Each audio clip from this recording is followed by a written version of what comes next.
قرآن پاک کی اہم ترین صورتوں میں سے ہے.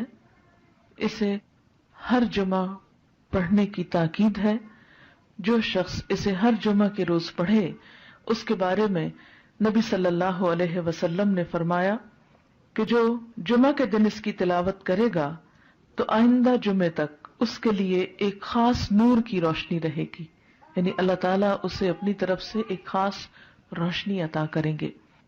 اسی طرح اس کی ابتدائی 10 آیات اور آخری 10 آیات کی فضیلت احادیث میں بیان ہوئی ہے کہ جو ان کو یاد کرے گا اور پڑھے گا وہ فتنہ دجال سے محفوظ رہے گا. تو اس کے لیے ہم یہ کر سکتے ہیں کہ ابتدائی 10 آیات کو بھی زبانی یاد کر لیا جائے اور آخری کو بھی.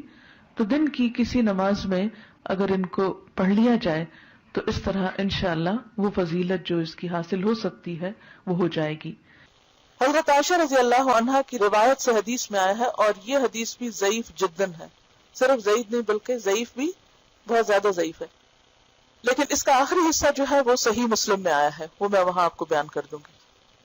رسول اللہ صلی اللہ علیہ وسلم نے فرمایا، کیا میں تمہیں ایسی صورت نہ بتاؤں جس کی عظمت نے زمین و آسمان کو بھر دیا ہے، اور اس کے لکھنے والے کے لیے بھی اتنا ہی اجر ہے، اور جو اس کو جمعہ کے دن پڑھے تو اس جمعہ سے لے کر جمعہ تک یعنی اگلے جمعہ تک اور 3 دن کے زیادہ بھی گناہ بخش دیے جاتے ہیں. اور جو آدمی سوتے وقت اس کی آخری 5 آیتیں پڑھے تو وہ رات کے جس حصے میں بھی اٹھنا چاہے گا اللہ اسے اٹھائے گا. تو لوگوں نے کہا ہاں اللہ کے رسول صلی اللہ علیہ وسلم ضرور بتائیے، تو آپ نے فرمایا سورت کہا.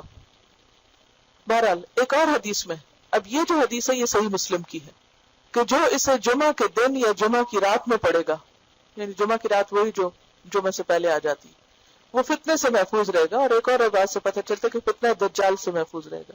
اور اس کی جو پہلی 10 آیتوں سے متعلق حدیث ہے وہ بھی صحیح ہے کہ جو شخص اس کی پہلی 10 آیتیں پڑھے گا، یاد کرے گا، وہ فتنہ دجال سے محفوظ رہے گا. اسی طرح اس کے پڑھنے سے گھر میں سکینت اور برکت نازل ہوتی ہے. ایک مرتبہ ایک صحابی نے سورہ کہف پڑھی، گھر میں ایک جانور بھی تھا، وہ بدکنا شروع ہو گیا. انہوں نے غور سے دیکھا کہ کیا بات ہے، یعنی میں قرآن پڑھ رہا ہوں اور قرآن پڑھنے سے تو ظاہر ہے سکون نازل ہوتا ہے، یہ جانور کو کیا ہو گیا جو اچھل کود کر رہا ہے. تو انہیں ایک بادل نظر آیا جس نے انہیں ڈھانپ رکھا تھا. صحابی نے اس واقعے کا ذکر حضور اکرم صلی اللہ علیہ وسلم سے کیا تو آپ صلی اللہ علیہ وسلم نے فرمایا، اسے پڑھا کرو، قرآن پڑھتے وقت سکینت نازل ہوتی ہے. ہمارے گھرانوں میں سکون کیوں نہیں رہا؟